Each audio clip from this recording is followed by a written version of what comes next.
नमस्कार, मैं हूं अंशुमान। क्रिप्टो काउंटर पर आपका स्वागत है। साल बीतते बीतते क्रिप्टो बाजार अब सतर्कता में की स्थिति में पहुंच गया है, जोखिम नहीं ले रहा है। बिटकॉइन फिर फिसला, क्रिप्टो स्टॉक्स में भी गिरावट आई, ईटीएफ फ्लो और डिफाई में भी दबाव दिखाई दे रहा है।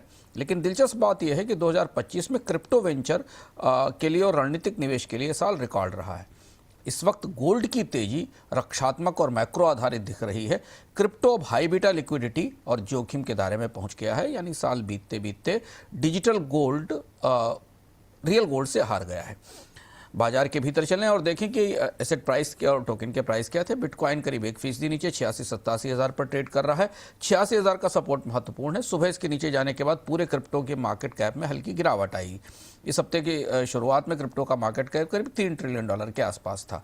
इस गिरावट का असर क्रिप्टो लिंक्ड स्टॉक्स में भी पड़ा, माइनिंग कंपनियों पर भी पड़ा। साल के अंत तक आते आते क्रिप्टो का बीटा ट्रेड अब खत्म होता दिखाई दे रहा है। इथीरियम पिछले 24 घंटे में करीब 1.8% गिरा है, $3000 के नीचे है। डिफाई एक्टिविटी थोड़ी कमजोर है। टोटल वैल्यू लॉक जो डिफाई की है उसमें भी गिरावट दिखाई दी है। लेकिन हालांकि इथीरियम अभी भी ग्लोबल डिफाई कैपिटल का सबसे बड़ा सपोर्ट का आधार है। सपोर्ट 2800 के पास है, रेजिस्टेंस $3200 के आसपास है।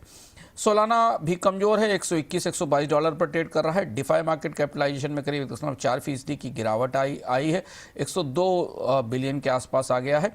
हाई बीटा लेयर 2 टोकन्स अब डिफाई जोखिम से प्रभावित हो रहे हैं। तो अगर ईटीएफ में आउटफ्लोज बढ़ते हैं, अमेरिकी टेक में बिकवाली बढ़ती है, तो सोलाना में हमें गिरावट दिखाई देगी।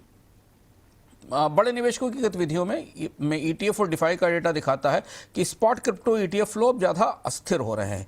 ज़्यादातर निवेशक कुछ बड़े ईटीएफ से ज़्यादा फीस वाले और बड़े फीस वाले प्रोडक्ट से निवेश निकाल रहे हैं।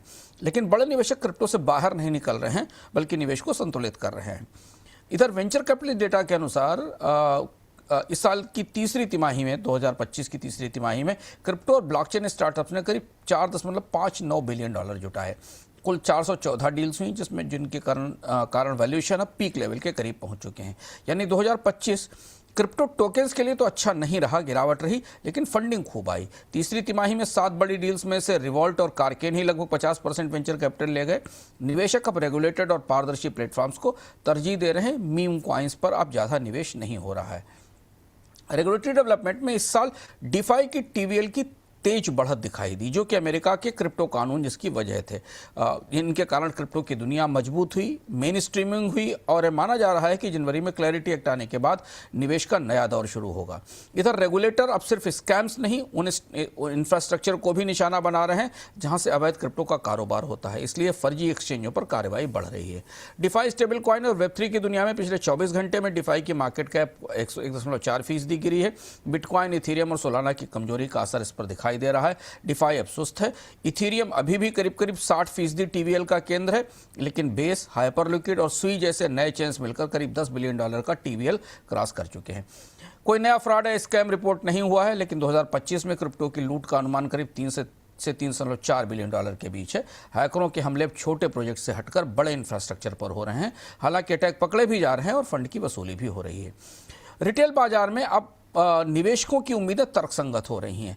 फियर एंड ग्रीड इंडिकेटर्स अब अति आशावाद से नीचे आ गए हैं। बिटकॉइन और इथीरियम दोनों पिछले 24 घंटों में चूंकि 2% तक फिसले, इससे रिटेल निवेशक यहां मुनाफा वसूली कर रहे हैं।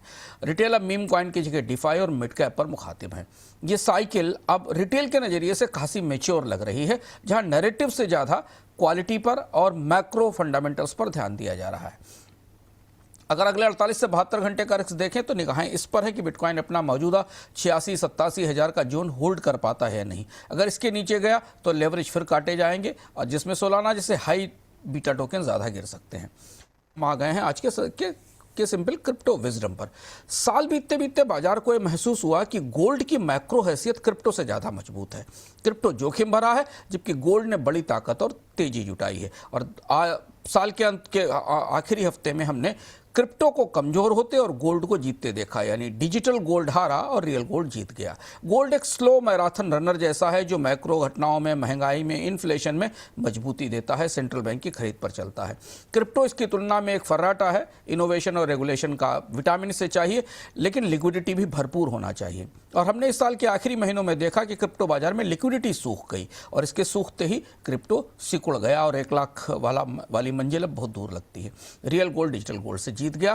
क्रिप्टो का भविष्य उसके क्वाइन में नहीं है, बल्कि इस साल के आखिर का संदेश ये है क्रिप्टो का भविष्य उस तकनीक में है जो आने वाले दिनों में टोकेनाइजेशन को साकार करेगी। क्योंकि क्रिप्टो करेंसी के तौर पर जितना ट्रेड होगा, उससे ज़्यादा महत्वपूर्ण है कि जो रियल वर्ल्ड एसेट्स हैं, रियल एस्टेट, गोल्ड और कमोडिटीज़, उनके जब टोकन अवतार सामने आएंगे तब बाजार में एक नए तरीके की ट्रेडिंग शुरू होगी। क्रिप्टो काउंटर में आज इतना ही, फिर मिलेंगे परसों अपडेट्स के साथ।